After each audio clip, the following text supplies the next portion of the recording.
Muy buenas tardes, queridos amigos. Nuevamente quiero agradecerles el que una vez más nos hayan permitido entrar en sus hogares. Este programa sale al aire gracias a la cortesía de Cortinas Basilio, la Casa Azul, su espacio de ideas en Totana. El cambio de gobierno ha de alguna manera modificado la relación que se mantiene con la Iglesia. Recientemente la ministra Carmen Calvo visitó el Vaticano, entre otras cosas, para pedir opinión sobre la patata caliente que tienen con la exhumación de Franco en el Valle de los Caídos. Y pedía también seguramente que consejo para ver si podían ayudar al gobierno para inhumar a Franco en la Catedral de la Almudena, puesto que tiene la familia, los nietos, la familia de Franco, tienen el legítimo derecho a hacerlo porque tienen propiedades ahí. Pero comentan algunas personas luego de la reunión que no solamente se tocó ese tema. Quizá de repente el tema más delicado que tocaron fue la cuestión de las inmatriculaciones de la Iglesia. Unos piensan que lo pusieron de alguna manera como condición y como una sutil, no entendamos amenaza, no es amenaza, como una sutil reflexión para que la Iglesia entendiera que necesitaba tirarle un guante para que no se llevara adelante las inmatriculaciones como había sido promesa de campaña del presidente Pedro Sánchez. Nuestros invitados esta tarde, vamos a conversar evidentemente con ellos sobre este tema y otros más, son don Joaquín Maestre. Muy buenas tardes, Joaquín, bienvenido. Buenas tardes, muchas gracias. Don Paco Guerrao, muy buenas tardes, don Paco, bienvenido. Buenas tardes. Con frío, pero bienvenido. Aquí está, cumpliendo como un ciudadano de verdad. Bueno. Muchísimas gracias. Juan Carlos Carrillo, muy buenas tardes, Hola, bienvenido. buenas tardes. Mi pregunta inicial sería, ¿podemos mezclar dos cosas tan delicadas como son la exhumación e inhumación de Franco con las inmatriculaciones de la Iglesia? ¿Podemos mezclar esas cosas siendo tan diferentes?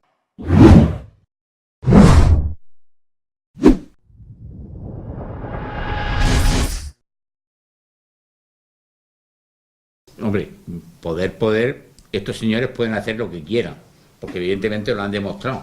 Decir una cosa y decir la contraria, pues eso lo han demostrado. Que hubiera por medio, yo desde luego no lo puedo afirmar, pero no me extrañaría que hubiera una sutil, digamos, entente de decir, bueno, vosotros portaron bien en él, porque los restos de Franco los quieren inhumar de los valles del Valle de los Caídos y no lo quieren inhumar en la Almudena. Entonces, lo que quieren es que la Iglesia colabore. Ya el obispo, el presidente de la Conferencia Episcopal, ha dicho que eso es un asunto de la familia y del gobierno, que ellos no pueden intervenir en esas cosas.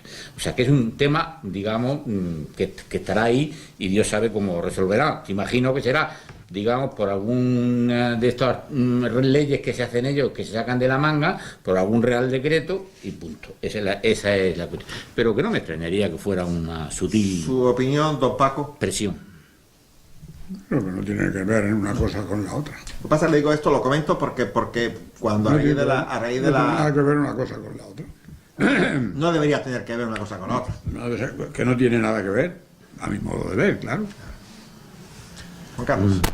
Pues bueno, como dice aquí el compañero Maestre, pues se mezcla todo.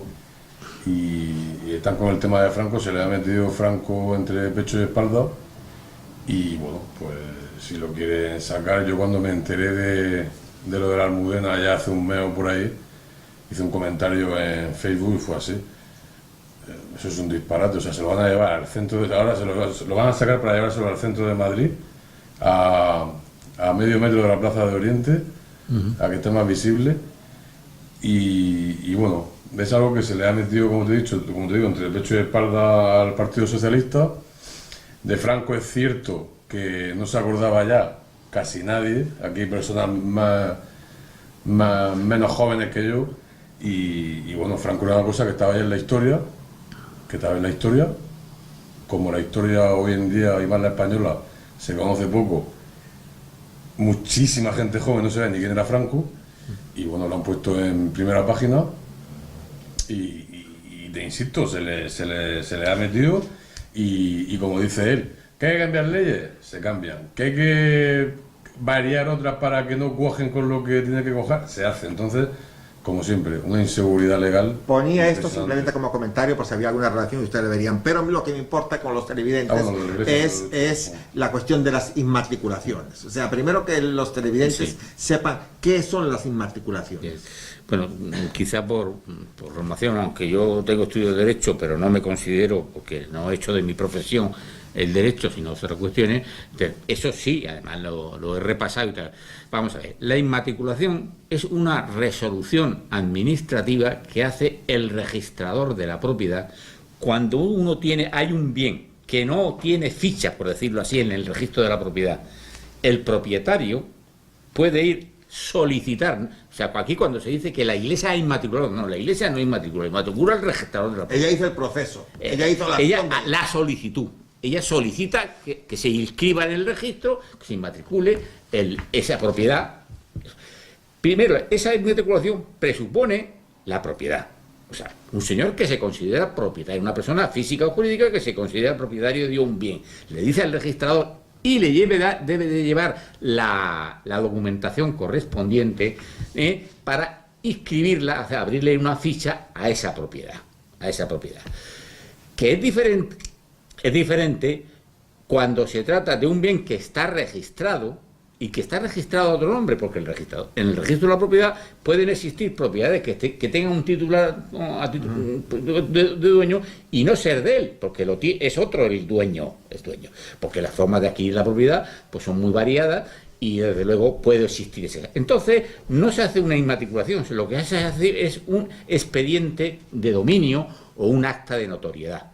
Son figuras jurídicas, pero en cualquier caso lo que sí que tienen claro, primero, es un acto que realiza una resolución que toma el registrador de la propiedad, que está sometida, como cualquier resolución administrativa, a posibles recursos contenciosos administrativos o incluso el propio asistencia, porque los registros están sometidos a la tutela de los jueces y por lo tanto pueden ser. Una persona que dice, este señor ha inmatriculado esta cosa a su nombre, y entonces otro que se considera que es propietario suyo, pues puede, digamos, decir, no, eso es mío, y entonces hay un contencioso. En la ley de Franco del año 1945, creo recordar que de esa fecha, 44, se le concedía a la Iglesia la capacidad de fedatario público, que de alguna manera lo que suscribiera ella no es que tenía poder de registrarse, ¿no? Pero sí le concedía que lo que ella ponía en ese documento era válido. Si ella se atribuía la propiedad de ese bien, el registrador no ponía resistencia porque entendía que estaba facultado para hacerlo. Sí. Lo cual no quiere decir que un tercero no pudiera impugnar ese acto. Será acto que una tercería de dominio, o sea, un mejor derecho, o sea, que es una cuestión que realmente puede hacerse en cualquier momento. A lo mejor pues las leyes atribuían al obispo pues un carácter de fe pública, como pueden ser los notarios o los corredores de comercio. O sea, pero lo cual no quiere decir que no pueda ser recurrido, o sea, cualquiera. Es más, en el caso de la mezquita, de la catedral de Córdoba, ya cuando era alcalde Julio Anguita, ya se abrió un procedimiento que él reclamó la propiedad y los jueces le dijeron que no, y entonces ni siquiera estaba inmatriculada. Lo que es una mentira, digamos, mentira gorda, porque una persona puede estar equivocada y decir como verdad lo que cree que es verdad y sin embargo no serlo, no ajustarse a la realidad. Pero el programa ese que hubo en La Sexta, decía que la Iglesia ha adquirido la propiedad de la mezquita por 30 euros. Eso es una mentira, pero además que lo sabían ellos, era un acto de cinismo, porque realmente lo único que había pagado, la Iglesia ha pagado los aranceles correspondientes a que cobran los registros por cualquier, digamos, trámite administrativo. O sea que por eso es especialmente sangrante el tema. Y en cuanto, yo traigo aquí una breve historia, que la puedo decir si queréis, sobre el tema, porque ha salido mucho el tema de la Catedral de Córdoba. La Catedral de Córdoba, en el siglo VI, antes de la invasión de los musulmanes, era la Basílica de San Vicente, en el siglo VI. Cuando llegaron los musulmanes, como lo hacen en todos los sitios, lo primero que hacen es, en algunos casos, destruyen Porque si alguno ha ido a la mezquita, a la catedral de Córdoba, pues se habrá, una de las cosas que pone los trípticos de propaganda, una de sus bellezas es que tiene columnas, todas sus columnas son diferentes. Claro que son diferentes. Claro, se fue trabajando sobre otra. Porque, no, por eso, es porque como se hacían a base de romper, de destruir, de demoler todos los templos católicos, bueno, católicos no, cristianos que había allí, pues realmente pues lo que hicieron, pues claro, eran diferentes porque las procedencias de ese material, se trajeron materiales hasta de Toledo. Eso fue en el siglo VIII, cuando empezó la invasión de los musulmanes. Entonces, destruyeron la Basílica de San Vicente, y encima de ellos, ¿podrían haber cogido otro sitio? No, pero tuvo que ser encima. Lo mismo que hicieron en Jerusalén. Podían, tu mezquita de eso, no la podían haber escogido otro sitio, no, pero lo hicieron en el templo de encima del templo de Salomón, porque es su política es ir aplastando, digamos, por eso. Porque eso de la alianza de civilizaciones y la convivencia de las tres civilizaciones, eso es completamente un mito, digamos, completamente. O sea, lo que es evidente es que cuando los árabes fueron conquistando y islamizando todo el norte de África, llegaron por la India, sí, por el Asia hasta la propia India, en fin, todo eso era a base de aplastar todos los pueblos que se encontraban por allí y les obligaban a islamizarse. Don Paco, cuando usted oye por ahí que los bienes de la iglesia están en entredicho y que pueden ser de alguna manera recurridas a las cuestiones chiquitas, ¿cómo se siente? ¿Siente que está bien eso? Yo estoy observando, sí, ciertos ataques a la iglesia en ese sentido, pero lo que no se tiene en cuenta, por ejemplo, se habla hoy vemos natural la enseñanza como está, pero hace 2 siglos la enseñanza estaba en manos de la iglesia totalmente. Uh-huh. Es decir, las universidades eran eclesiásticas o eran de la iglesia, los centros de enseñanza, no había una escuela pública. Aquí las escuelas que tenemos, por ejemplo, en el pueblo, pues antes de las que hay de los grupos escolares que se hicieron en la República, las escuelas eran camarotes y salas de los maestros de escuela de sus casas, no había una escuela. Y muy poco anterior a eso, por ejemplo, la única escuela o las únicas escuelas estaban en la sacristía de las iglesias, de la iglesia. Es decir, y nadie, claro, naturalmente había una cantidad de analfabetismo pues, enorme. Es decir, me refiero a lo que hoy se ataca y así muchas cosas. Se ataca a la iglesia, por ejemplo, y no se da cuenta de que eso.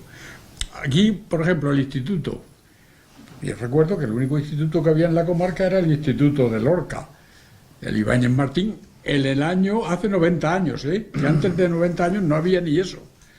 Y entonces la enseñanza media o la enseñanza ya un poco preparativa para la universidad, para los pocos universitarios que iban, pues, señores, era el convento de los frailes, era el colegio de San Buenaventura. Y aquí no había otro colegio, ni otro instituto, ni lo hubo hasta 1940 y tantos. Es decir, muchas personas... Bueno, perdón, es decir, que hablamos de la iglesia, hoy se está hablando de la iglesia, muchas cosas, y no se tiene en cuenta todo lo que la iglesia...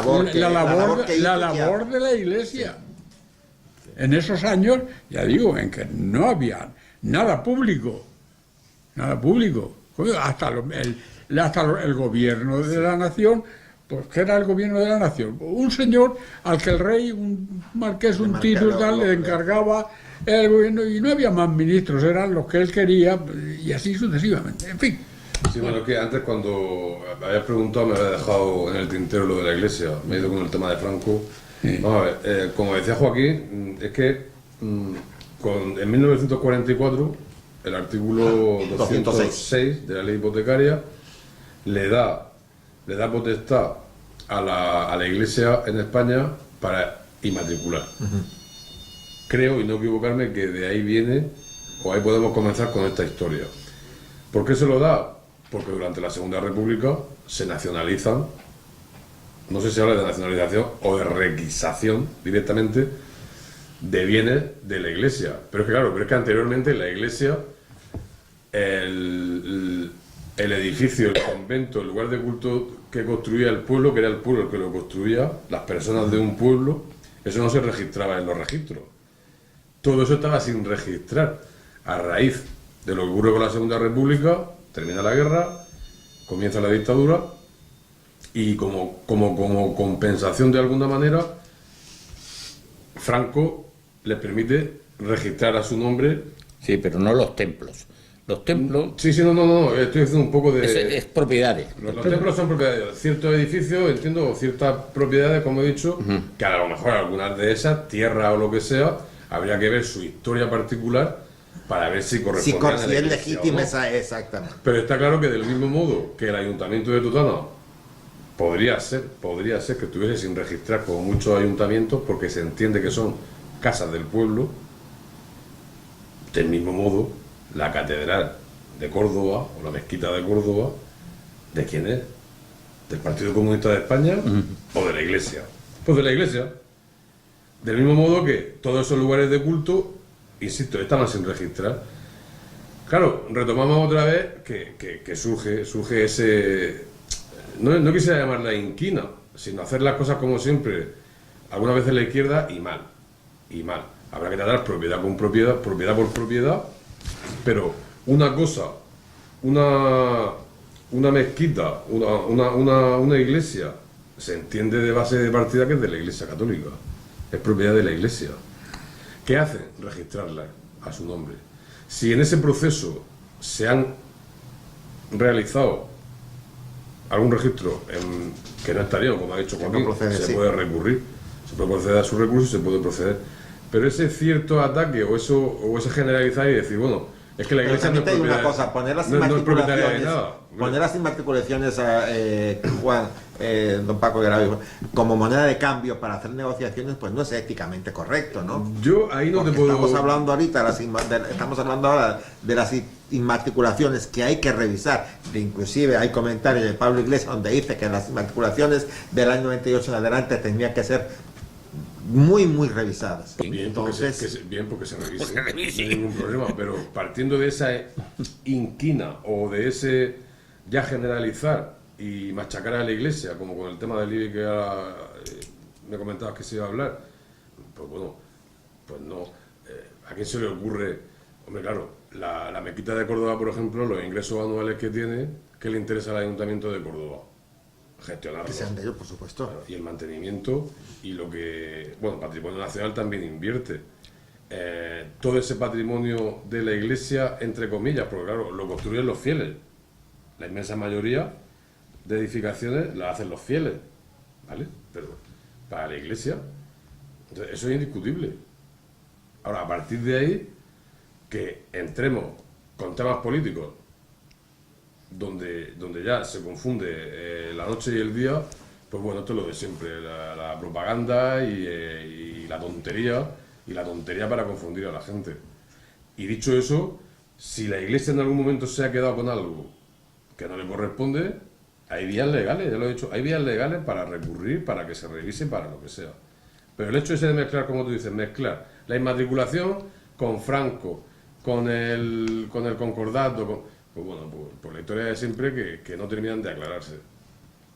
Bueno, yo no me quería alargar mucho, pero en 1236, cuando Fernando III reconquista Córdoba, Sí, claro. lo que hace es dona a la Iglesia la que entonces era mezquita, y la Iglesia la convierte en la Catedral de Santa María. Y desde entonces la situación no ha variado, o sea que sí. Estamos hablando de un monumento importante, pero de repente el malestar de las personas, estimados amigos, viene porque, como comentaba Carrillo antes, sienten que hay propiedades que se han apropiado de ellas y que de repente no proceden ese tipo de apropiaciones. Bueno, si se han apropiado de ella, será porque existe otro dueño.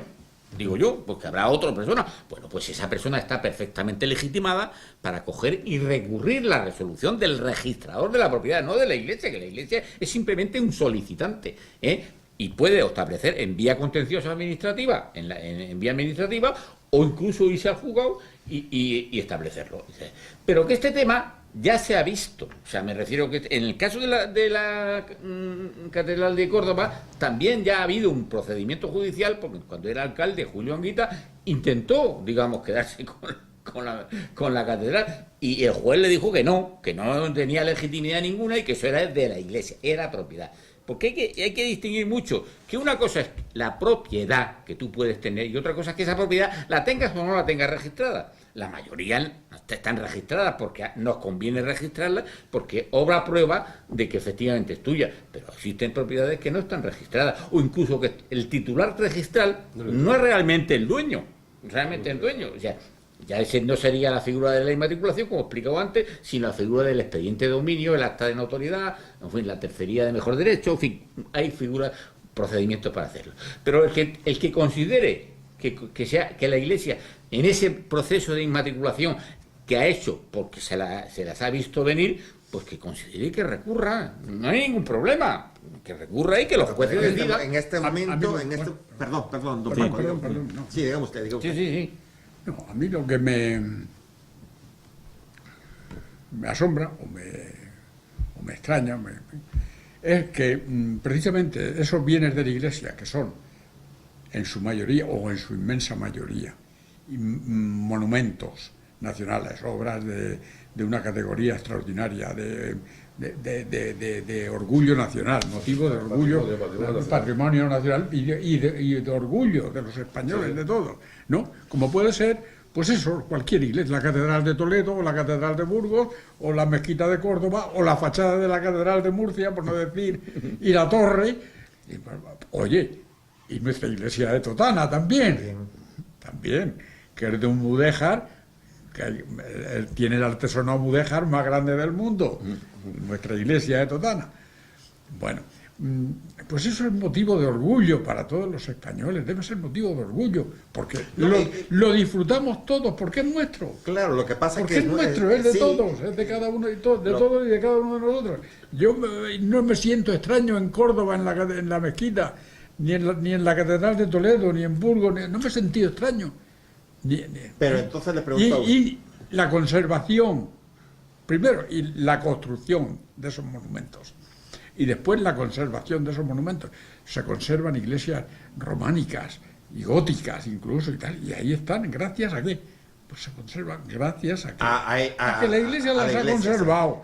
Si eso a lo mejor hubiera estado en manos de los poderes civiles, pues no sabemos cómo estaría. No sabríamos cómo estaría. Exactamente. En fin, a lo mejor estarían en almacenes o vaya usted a ver de qué. No, yo creo que lo que he leído del tema para el programa y lo que sabía, yo insisto en lo mismo. En 1998 es Aznar el que lo amplía a los lugares de culto, que tú decías. Sí. Entonces, lo que entiendo que en el 44 se hace, la inmatriculación, lo que hemos hablado de la ley del 44, para en cierto modo que la Iglesia recuperase bienes nacionalizados, que yo estoy a favor de la nacionalización de ciertas cosas, pero bueno, bienes que eran propiedad de la Iglesia histórica, que no estaban registrados, pero que al serle nacionalizados, en el 44 se intentan recuperar. Bueno, de ahí pasamos a finales del siglo XX y principios de donde también como una corriente la Iglesia empieza a registrar hasta el 2014 todo lo que entiende que es suyo. ¿Por qué regla de tres? Pues no lo sé, si por seguridad, si por decir, bueno... Pero vamos a ver, en este momento, y vamos a ir adelantando un poco, en este momento, ¿en qué situación está la Iglesia con sus propiedades que fueron adquiridas por inmatriculaciones? ¿Cómo está la Iglesia? Bueno, pues si están inmatriculadas, los registradores habrán emitido sus resoluciones, yo imagino que sí, o es posible que en algún caso no lo consideren, porque... Pero en este momento, Joaquín, ¿son legítimos dueños de eso? Sí. ¿O puede ser...? Vamos a ver, hay que distinguir la propiedad, el ser dueño, del hecho de que esté inmatriculado. Hay que distinguirlo, porque es muy importante. En 1991, vuelvo otra vez a la Catedral de Córdoba, la Junta de Andalucía, que ha estado gobernada por los socialistas, y ni lo tempore, pues resulta que firmó un convenio de ayuda, porque claro, los monumentos esos cuesta mucho, digamos, mantenerlos. Entonces, de los ingresos que obtienen que la Iglesia por las visitas que hacen los turistas, que los visitan, no sé si son 2 millones de personas al año, tal. Mucho ingreso, mucho ingreso. Un tercio es para el personal que trabaja allí en ese, digamos, en esas guías, los guías y todos los que señores. Otro tercio es para el tema del mantenimiento del propio templo. Y otro tercio lo dedica la Iglesia, porque lo tiene establecido así, a obras de caridad, a atender a la gente menos necesitada. O sea, que ese es el destino de esos ingresos. Y en el 1991 la Junta de Andalucía, digamos, firmó un convenio con la Iglesia, con el Obispado de Córdoba, reconociéndole que era dueño, siendo dueño, un convenio como propietario y la otra como para ayudar a la conservación de inmuebles. Y esos convenios existen, digamos, en toda España y yo creo que en todo el mundo. Pero entonces pregunto una cosa, si eso está tan claro como tú lo comentas, Joaquín, ¿cómo hay la leve sospecha de que vamos a meter a tomar eso, la inmatriculación como moneda de cambio para negociar ciertas cosas? Porque si no hay esa cuestión, no tenemos por qué hablarlo. Es que no hay ninguna sembrar sospecha. la duda. No hay ninguna sospecha. Es posible, yo no digo que no, de que en algún bien determinado, pues resulta que puede haber discusión sobre quién es el propietario. Sobre todo se refiere, por ejemplo, no sé en los casos de los templos, sino otras propiedades, por ejemplo, incluso en el alcance, por ejemplo, la iglesia esta no tiene problemas, pero hay otras iglesias que tienen una serie de zonas verdes alrededor. Toda esa serie de cuestiones, esos matices, bueno, pues pueden ser objeto de discusión y toda esa serie de cosas.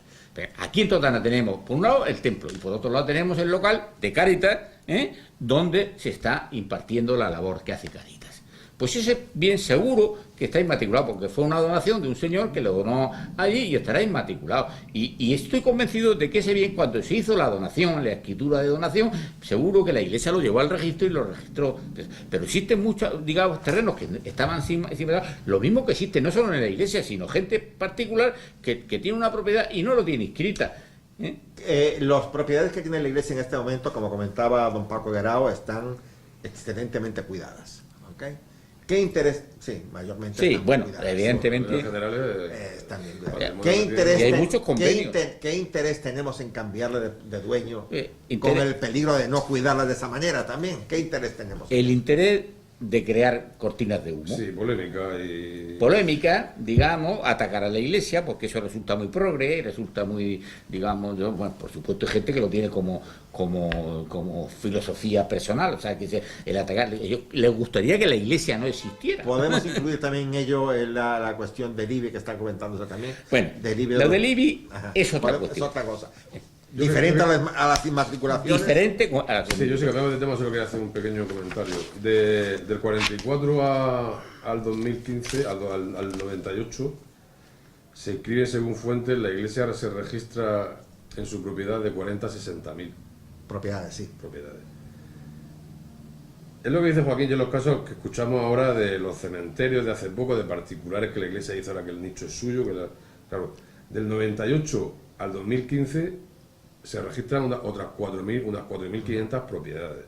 Pero ahí ya entran pisos, terrenos, huertos, que los más afectados son los ayuntamientos. O sea, los que van a tener que enfrentarse en cierto modo, defender eso, son los ayuntamientos, ¿no? Bueno, yo pienso que no sé por qué regla de tres, a lo mejor la corriente la lleva a la Iglesia a decir, bueno, por si acaso, por lo que pueda pasar, las casas donde viven los religiosos retirados, los pisos de los obispos, o sea, y claro, ahí puede generarse cierta polémica, pero que el fondo del asunto, estoy totalmente de acuerdo con él.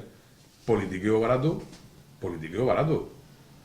partiendo de la base de separación absoluta de Iglesia-Estado, de lo que tú quieras, pero politiqueo barato para bueno, mezclarlo todo, y seguro que habrá personas afectadas que podrán recurrirlo, podrán defenderlo, pero en líneas generales, hombre, decir que la Catedral de Toledo o la Mezquita de Córdoba que se haga pública con el solo interés de las recaudaciones, es que va contra la historia, va contra cualquier ¿Te parece lógica? porque el motivo, lo que recauda ¿te parece porque el motivo? Si no hay otro. recaudación y los ayuntamientos que tengan un buen colchón de ingresos para que el político tenga que calentarse un poco la cabeza.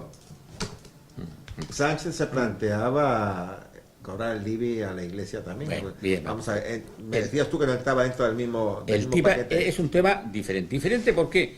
Porque primero existe, digamos, la idea prefabricada y divulgada de que el IBI es un privilegio, la exención del IBI es un privilegio de la Iglesia. No pagan el IBI de muchas propiedades. Bueno, lo primero que hay que decir, primero es que el IBI, la exención del IBI de ciertas propiedades de la Iglesia no es una cuestión que venga desde luego del concordato, no tiene nada que ver. Es la ley 48/2002 de 23 de diciembre que dice régimen fiscal de las entidades sin fines lucrativos y de los incentivos fiscales al mecenazgo. A esta ley se le llama el mecenazgo, sí, pero también es la ley precisamente que establece... ¿Qué es esa ley, Joaquín? Es la ley 49/2002 de 23 de diciembre. Es la ley que llaman, vulgarmente se llama la ley del mecenazgo, pero contempla también no solo porque el mecenazgo es cuando una empresa o un particular pues establece una donación digamos para mejorar un templo o lo que sea, y entonces tiene un régimen fiscal que grava algunas cantidades, en fin, toda una serie de cuestiones. Ese es el mecenazgo. El tema del IBI es porque estableció esta ley, pero que afecta declara esta ley que las fundaciones, las asociaciones declaradas de utilidad pública, las organizaciones no gubernamentales de desarrollo, que se ve lo de desarrollo, la de cooperación internacional, todas esas empresas, las federaciones no pagan IBI por eso, los sindicatos no pagan IBI por sus locales. Lo paga el gobierno para ellos, si los locales son del gobierno. No, lo pagamos nosotros, pero bueno, pagamos otras cosas que... Está eximido.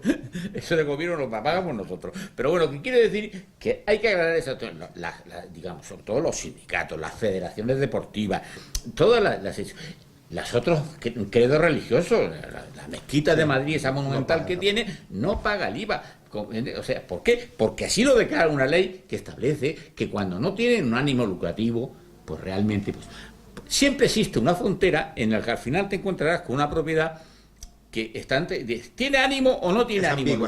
No tiene ánimo. Bueno, pues como eso lo tiene que aprobar, digamos, el ayuntamiento pues dirá, y puede ser, la resolución del ayuntamiento puede ser motivo de recurso, pues eso es una cuestión que el que considere que una propiedad no tiene ánimo, sí tiene ánimo lucrativo y está exenta de libre, pues que lo recurran, punto, para eso está la ley. O sea, que realmente esa es la cuestión. Bueno, vamos a ver. Yo veo correcto lo que esto es otro tema, otro castillo de fuegos artificiales y otro dar el follón. Vamos a ver. Entiendo que la Iglesia pague IBI de locales que den beneficio, no de la Iglesia de aquí del pueblo, no de los lugares de culto.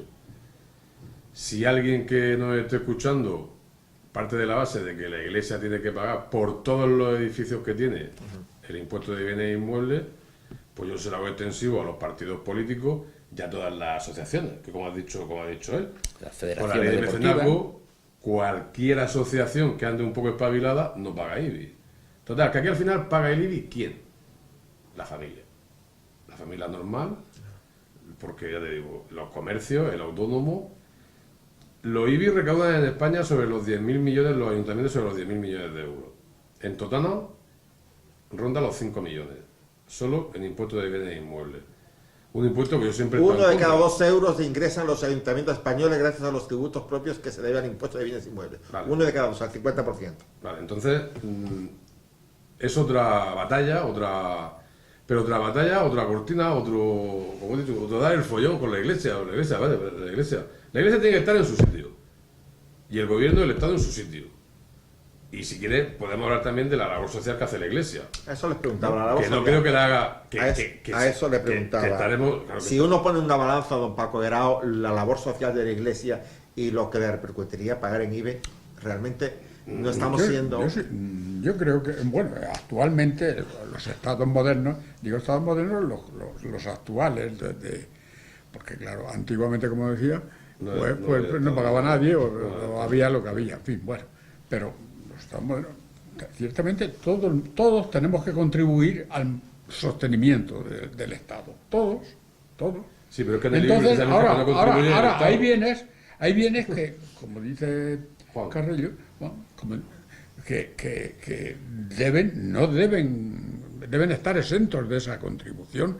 Por ejemplo, las iglesias, o en fin, o otros muchos, algunos Lugares de más que culto. hablar, Lugares de culto. lugares de culto, o incluso, oye, lugares de enseñanza, universidades, colegios, tal, a lo mejor Pero deberían de estar, ¿eh? Está exento. Bueno, pues eso.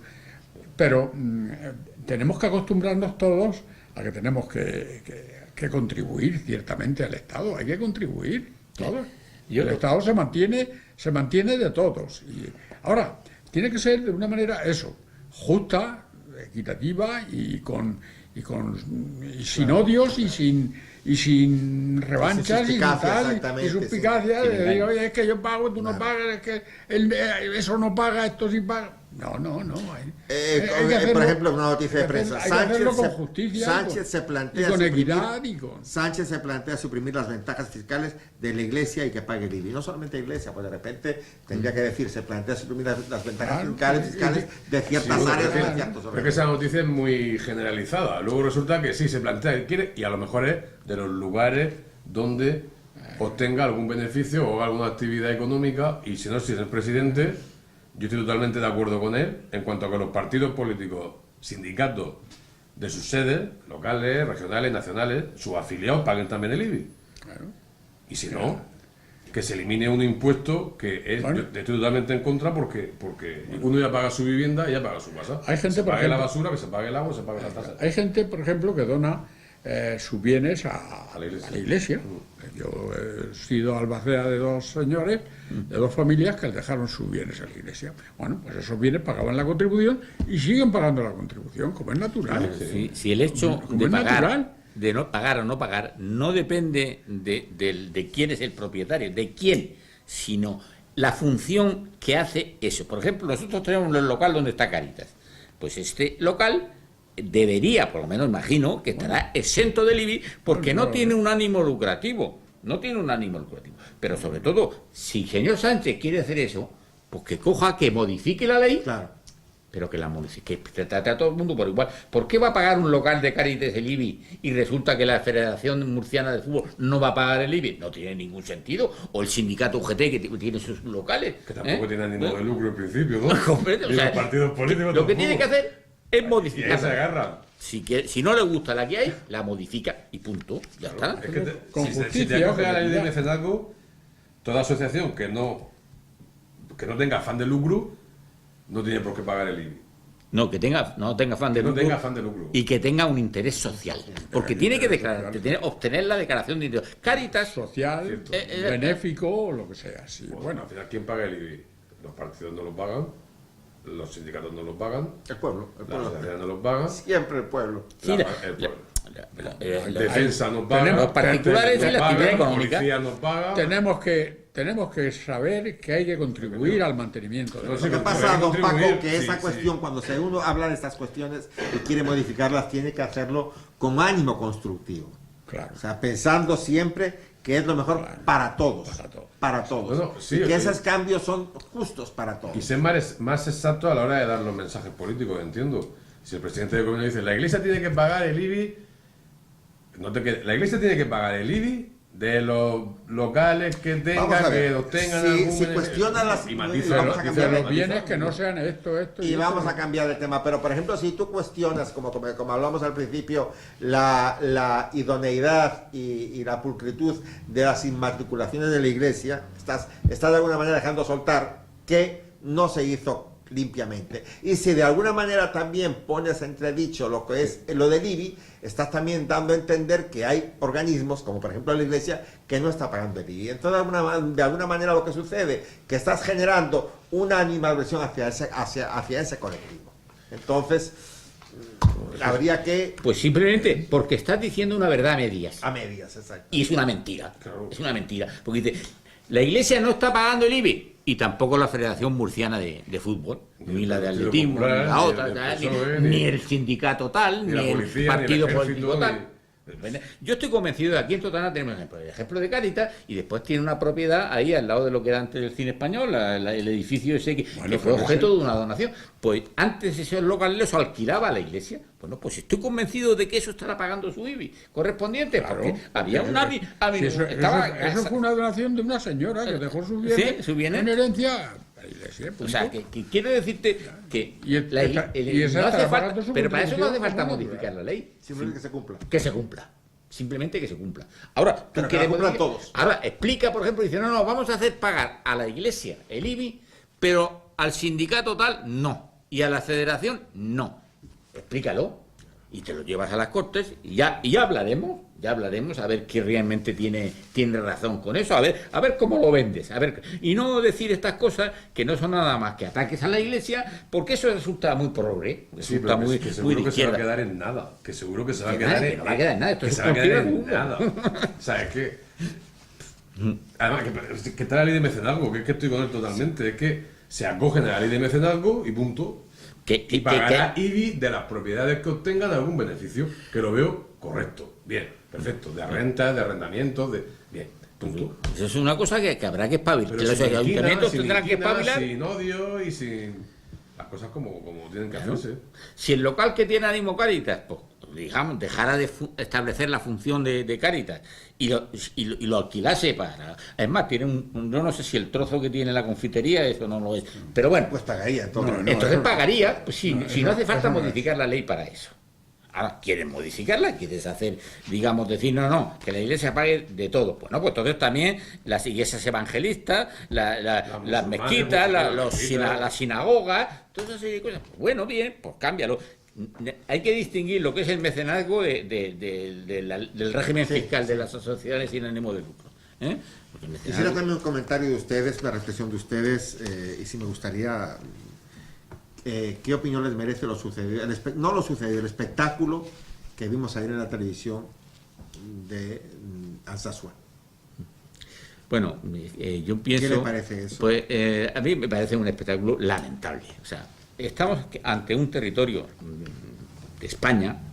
Navarra. Bueno, es un Teóricamente. es territorio nacional. Teóricamente. Que hay una lucha interna entre los que les gustaría ser independientes, los que les gustaría unirse a Euskadi y los que realmente querrían también la independencia, porque ellos quieren también la independencia. Lo que pasa es que están esperando a ver cómo termina el asunto de Cataluña para saber lo que hacer. Mientras tanto, como ellos tienen un régimen especial fiscal, pues van, digamos, haciendo pasar, bueno, mientras tanto, nosotros le apretaremos ciertos partes al gobierno para que nos sacarle lo más posible. Yo me alegro de lo que dijo un político de los que estuvo allí, y que dijo que ellos estaban en territorio nacional, en su España, y ese territorio era suyo, y no iban a pedir permiso a nadie. Eso lo dijo Sabater, Fernando Sabater. Bueno, no lo sé quién lo dijo, pero filósofo, dijo que no le iban a pedir permiso a nadie para ir allí. Pero claro, lo que es evidente es que esa gente, y que hay que tener en cuenta que estos señores están gobernando Navarra, Bildu y Podemos están gobernando Navarra porque el PSOE prefirió apoyarles a ellos a hacer una coalición con UPN y con el PP. Y están gobernando allí y están haciendo auténticas barbaridades. Y están sobre todo en lo suyo, pero si además, no nos engañemos, ellos están haciendo su trabajo. Ellos están tratando de cumplir sus objetivos. Los que no tienen, digamos, no saben lo que hacer, son precisamente el Partido Socialista, que unas veces está en un lado y otras veces está en otro. Porque tiene una empanada mental que no se aclara, y porque como todo es electoralismo, vamos a ver cómo podemos... En Madrid está gobernando Podemos, porque pasó lo mismo. El partido más votado fue el PP, y entonces, digamos, el Partido Socialista se inclinó. Dice, no, yo prefiero que gobierne tú. Coméntame tu opinión, Juan Carlos, sobre lo que mostraba la prensa ayer y hoy sobre Alsasua. ¿Qué opinión te merece eso? Pues, que no me sorprende, es lo que hay, porque ellos allí se han hecho los amos. No voy a decir la inmensa mayoría, pero el mensaje político que hay allí, porque la gente que se sienta española y vasca, seguro que no puede abrir la boca allí, seguro que sigue sin poder abrir la boca, son los amos y de repente, acostumbrados a 40 años desde que comienza la transición a hacer más o menos lo que le ha dado la gana, pactando con uno o con otro, de repente llega allí el señor Rivera o llega a Vox con la banderita española. Bueno, pues le dio una taquicardia. No lo entendían, no lo veían, los invasores, los fascistas españoles, normal. Es lo que han engendrado allí. Ajá, y es lo que han exactamente. Pero criado. yo entiendo lo que tú estás comentando, Juan Carlos, entiendo que lo pueden sentir, no lo entiendo, pero bueno, de alguna manera justifico que Sí, lo sí, puedan hay que sentir. entender lo que ha pero ocurrido. lo que no entiendo, Y el por qué ha ocurrido. lo que no entiendo es lo que dice Ander Hill, un socialista portavoz, que de alguna manera justificaba al decir, me quedé con ganas de tirarle piedras a Albert Rivera. Sí, Lo claro, decía porque es desde que hay que Entonces, entender, claro, es que hay que entender una cosa. Acostumbrado a cierto sector político ya durante 40 años, como he dicho, a hacer lo que le ha dado la gana. Ahora de repente que hay un cierto despertar otra vez de patriotismo o de nacionalismo español, porque se está viendo todo lo que está ocurriendo y todo tiene un tope, pues resulta que para cierta izquierda o cierta parte de la izquierda, no voy a decir para las personas de izquierda, sino partidos políticos, pues el reivindicar lo tuyo es crispar. Ya empezamos otra vez con la crispación, que no se oía desde que dejó de gobernar el PSOE. Sí. Entonces tenemos lo que se ha ido sembrando durante 40 años, que ahora va a costar mucho poner la pica en Flandes otra vez. Don Paco, usted me dijo que tiene 80, más de 80 años, es un hombre ya... ¿Qué le parece esto? Cuando usted ve estas escenas, don Paco, ¿qué le parece? Pues las escenas son lamentables, pero voy a decir una cosa que quizás habría que pensar también. ¿Ha habido también ganas de provocar por parte de Rivera esa situación? Pregunto. No sé. Pregunto.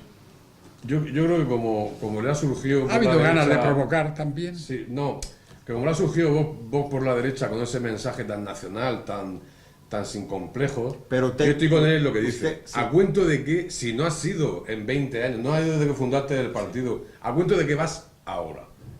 Esa pregunta es buena. ¿A cuento de qué vas? Pero yo te preguntaría ¿Por también qué no a has ti, sido cuando iban yo te otros? preguntaría también a ti y le preguntaría a don Paco Guerao, Entonces, claro, ¿qué me impide a mí como español ir a cualquier lugar del territorio Sí, español? pero... ¿Qué me lo impide? Pero Manuel, Dígame. pero sigue en pie lo que digo. ¿Ha habido provocación? ¿Ha habido ganas de provocar?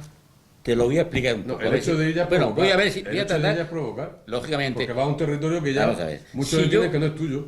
Mira, Es lo que hemos Bueno, conseguido. exactamente. Entonces, ¿dónde sabes que te va a pasar Claro, eso? y que ahora políticamente te interese... Vas a un irte sitio darte que una sabes que vuelta. te va a pasar eso. Claro, pero te interesa políticamente irte allí a... Vale. bien. Pues ahí Esto, tienes el pavo. los acontecimientos fueron los siguientes. Hubo un hecho delictivo que ha sido condenado por los juzgados de que atacaron a unos guardias civiles que estaban fuera de servicio con sus novias y tal y que sí cual. Los atacaron, los han condenado. Entonces ellos está el ambiente caliente.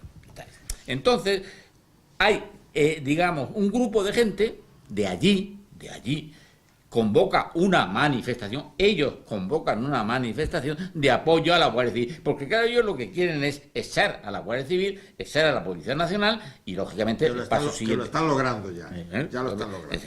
Bueno, y entonces resulta que ellos solicitan una manifestación completamente legítima.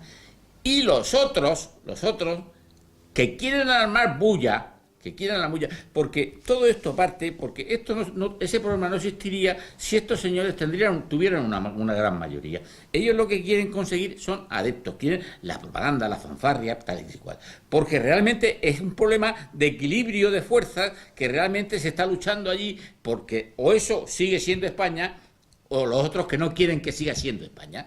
Entonces yo creo que lo que hay que hacer es una llamada de apoyo a toda esa gente que realmente está luchando, digamos, en condiciones muy difíciles y muy desagradables y muy peligrosas, por realmente, digamos, primero están luchando por su casa, por su patria, por la tierra de sus padres y la suya y la de sus hijos. Pues yo creo que lo que nos merece todo, y si el señor Rivera fue allí a apoyarlos, Yo no lo creo que eso sea una provocación, simplemente es un acto de apoyo, una manifestación de apoyo. Sí, pero vamos a ver si encontramos el término. Lo que él dice, la pregunta es buena. ¿A qué van ahora allí cuando no se ha ido en 30 o 40 años? Ahora resulta que tenemos un escenario donde personas como yo, que cuando defendíamos la unidad nacional hace unos años, o como tú, personas que tenemos nuestras ideas claras en relación a los partidos separatistas, en relación a la unidad nacional, y que habláramos sin complejos, esos partidos políticos, tanto de derechas como de izquierdas, la respuesta esa es cuál era: fascista, no sé qué, es que los derechos, es que bien. Aquí hemos llegado ya a un rebosar del vaso. Se está empezando a llegar a un rebosar del vaso que los españoles no tienen que ser ni de extrema derecha ni de extrema izquierda. Una persona racional que está viendo cómo se ha abandonado a España en esos territorios. Claro, también hoy declaraba un portavoz de la Guardia Civil que les molesta en cierto modo, que se agradece el apoyo, que les molesta que la Guardia Civil también, según para qué, se politice. Es que ese es el pago de haber abandonado a esos cuerpos y fuerzas de seguridad del Estado, o esa defensa de la unidad nacional, o lo que pasa en Totana con la bandera, porque lo instituye el PP, la bandera no es del Partido Popular. Entonces, cuando uno sale a defenderse, cuando salías antes era una cosa rara, hace pocos años era una cosa rara, he visto el facha, pero ahora parece raro, suena raro. Yo cuando vi la noticia también, ayer o antes de ayer, así de refiló, porque ya los telediarios ya es que no tienen sentido para mí alguno, digo, me hice la misma pregunta que ha hecho él: ¿a qué van? Quizás de repente Pero, yo te voy a contestar un momentico esa metafóricamente, pregunta. ¿a qué van ahora? ¿A qué van? No se tenían que haber ido. Yo te voy a contestar. Porque esa no, pregunta. yo eso no estoy de acuerdo contigo, porque ellos lo que fueron allí es a apoyar una idea. Se habla, por ejemplo, del nacionalismo español, pero la diferencia entre el nacionalismo español y el nacionalismo catalán es que el nacionalismo español es conciliador, es conservar la unidad, mientras que el otro es separatista, disgregador, digamos, Sí, lo que trata. Y el sobre nacionalismo todo, tiene una parte, el catalán no. yo lo que creo es que ellos están haciendo su trabajo para cumplir sus objetivos. Ellos, ¿A qué te refieres? a los separatistas? A los separatistas. Ah, pues indudablemente, claro. Con- sí, con- ellos también- bueno, sí, pues, claro. o nosotros o nos movilizamos, no, claro. nos movilizamos en la medida de nuestras posibilidades, o nos quedamos quietos. Si nos quedamos quietos, lógicamente, Pero ya vamos tarde. ellos ganarán. Comentabas tú y comentaba don Paco Guerao que no, ¿a qué fue? Preguntaba don Paco Guerao a qué fue Albert Rivera allá. Que sí, que la pregunta es buenísima. Y sí, yo porque a mí me gustó exactamente, mucho. pero yo me preguntaba, bueno, ¿a qué fue ahora? ¿Y por qué no fue hace 40 años? ¿O no fue hace 30, o no fue hace 15? Pero hace Quizás 40 de repente, porque hace 10 años no era necesario ir. No sería mejor. Y hoy, dígame No, usted. perdón. Dígame. No sería mejor. Ya no entiendo de esto, porque no. Pero no sería mejor no darle lugar, no darle motivo para que pase lo que pasó allí en el ¿Motivos? Sauce. Eso han hecho durante 40 años. Sí, no darle al motivo. Al no presentarse, Pero vamos al no a ver, presentarse usted, don Paco, usted grita en la no calle darle lo que quiera, motivos, o en la plaza, pero no darle motivos a que usted no pueda ir a cualquier parte de Bueno, su territorio. Disculpa, no, es como si, No. es como si me dice No a es mí, eso. es como si me dice a mí, Juan, no saques la bandera en Totana en el Día de la Hispanidad, que los de la izquierda te van a decir no sé qué. No des motivo, No, están ganando. Yo estoy con usted, Contigo. en el sentido de que ¿a qué han ido ahora? Ya es tarde. Han ido porque como surge Vox, que está diciendo las cosas claras, Ahí está la cosa. como ahí- surge Vox, que está diciendo las cosas claras y les va a quitar cantera a los otros partidos de derecha, centro derecha, como quieran llamarse, ahora vamos a ver quién es más patriota. Van a ser más patriotas que muchos que vamos... Pero a mí no me importa. Esto va a ser una carrera. Pero Juan Carlos, a mí no me importa. Y ahí es donde está el problema, A mí no me por importa favor. que tengan que demostrar Pero- quién es más patriota. A mí lo que me preocupa, tenía que llegar, tenía que llegar. lo que me preocupa es que un ciudadano español no pueda ir a una parte del territorio español que porque esa es es la- apedreado. Eso es lo que me preocupa. Es la realidad de hace Pero muchos entonces, años. quizás de repente es ahora que la ciudadanía se ha dado cuenta que es así. Sí. ¿Por qué? Porque lo ven los medios de televisión. Porque antes esa limitación y esa prohibición la circunscribíamos solamente a una parte de Cataluña. Hoy no es Cataluña solamente, que también pasa. Hoy pasa en Navarra y mañana pasará seguramente en Valencia. Sí, ¿Por qué? sí, sí, Porque sí. por no molestar, por no invitar a la violencia, no vamos, nos vamos quedando poco a poco en la casa y terminamos no sacando la bandera. Exactamente. Termina rindiéndote.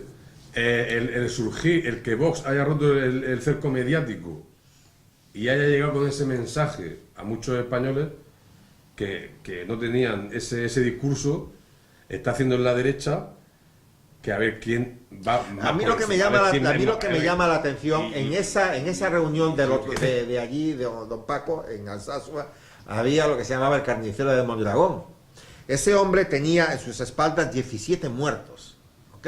Y estaba siendo vitoreado como un héroe. Claro. Y estaba siendo vitoreado como un héroe, inclusive, de manera muy solapada, por parte de los socialistas también. Porque ellos apoyaban esa concentración y era manifestación de rechazo. Entonces tú no puedes permitir eso, no puedes permitirlo. Esa es la ambigüedad en la que se mueve, ambigüedad que no es una ambigüedad de principio, sino una ambigüedad de cara a la galería. Porque ahora mismo, pues el discurso es ese. El discurso es que nosotros somos, digamos, partidarios de un Estado federal, del máximo, de romper el techo de las competencias, cuando ya no sé lo que van a romper. O sea, no van a romper porque realmente ya... o sea, y claro, y en este momento surge Vox y resulta que la gente se da cuenta. La gente se da cuenta de que efectivamente vamos por una deriva que nos va a llevar a una auténtica ruptura de eso. Igual que en la República con el Frente Popular. En cuanto el Cataluña proclamó su independencia y el País Vasco lo mismo, pues entonces todos los demás empezaron a decir, oiga, que yo quiero también ser cabeza de ratón mejor que cola de reo. Pues es que es eso, se moviliza la gente, y la gente que a veces es muy emotiva, piensa más en el corazón que con la... Underhill, un socialista que se siente detrás de Pedro Sánchez en el Congreso, detrás de Pedro Sánchez en el Congreso, descalificaba a los partidos constitucionalistas, a los que llega a acusar de avivar conflictos y agravios entre los españoles en lugar de fomentar la convivencia, refiriéndose al acto ese de Alsacia. Claro. Eso es un acto de hipocresía. Eso es un acto de hipocresía total. Una hipocresía total. Vamos a ver, eso es el resultado de esta derecha maricomplejina, como dice este de radio, que Jiménez se ha vendido durante todos estos años a la izquierda. No ha defendido sus postulados. Nos estará escuchando gente de derecha, gente de izquierda, de arriba, de abajo y de nada. Pero esa gente de derecha o esa gente que ha tenido un partido que se suponía que tenía que defender el ideario por el que se vota, ha estado negociando con la izquierda durante 40 años. Ha estado cediendo la posición y cediendo la posición. Y ahora vuelvo otra vez. Todo esto se tiene que resumir en lo siguiente. Está habiendo un cambio nacional. Un cambio nacional, el mismo que ocurrió en Europa hace 40 años, está ocurriendo después de la Segunda Guerra Mundial, está ocurriendo ahora en España. Nos estamos sacudiendo las pulgas ahora de la dictadura, las pulgas del franquismo, las pulgas todavía. Y cuidado que en esta sacudida no nos vengan las garrapatas. Vale, hemos tenido, y yo soy de los que lo he sufrido, una serie de una década, 15, desde el gobierno Zapatero para acá, que empezó a encender la mecha del guerra civilismo, donde, hombre, es que el simple hecho de debatir algo diferente ya era facha. O sea, esta mesa es de fachas totales, ¿vale? Bien, entonces vamos a ver. El pueblo español, los españoles se están cansando. Están surgiendo otras opciones políticas donde los que tenemos las cosas claras de hace muchos años ya, pues estamos viendo lo que hay.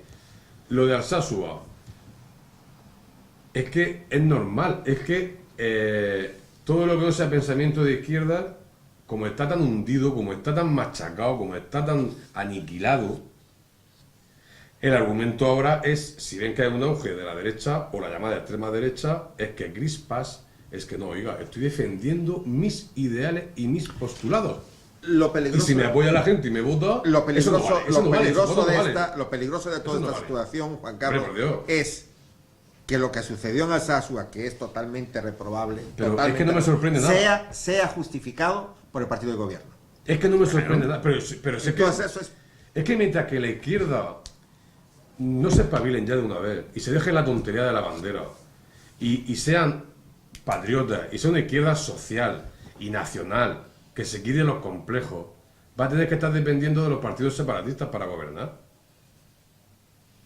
Entonces, eso arrastra a la nación. Un minuto y un minuto. Terminamos. Bueno, Empieza tú, Joaquín. Desde el primer momento, desde que empezó a, digamos, a negociarse hubo los acuerdos para aprobar la Constitución, ellos ya tenían en su mente, digamos, ¿Dónde querían llegar? lo que querían llegar. Y empezaron a trabajarlo desde el primer momento. Nunca han sido fieles a la Constitución. Lo que pasa es que ellos tenían un proceso, o sea, querían un proceso que iban a ir fabricando digamos, sus propias nacionalidades. Que lograron meter el tema de ahí del tema de nacionalidades y lograron meter lo de la distinción entre español y castellano, y entonces ellos tenían como objetivo tres objetivos para conseguir conseguir la independencia, porque vamos a hablar claro, ellos lo que quieren es la independencia. Primero, conseguir una estructura de Estado, que su comunidad autónoma tuviera una serie de competencias similares a la estructura de Estado, tuvieran las mismas funciones que una estructura de Estado. Para conseguir eso, han contado con la plena colaboración del PP y del PSOE, porque se ha ido, digamos, mandándole competencias que no eran suyas, ha ido mandándole competencias para eso. Después tenían como segundo objetivo el apoyo popular, que ellos cifraban en el 60%.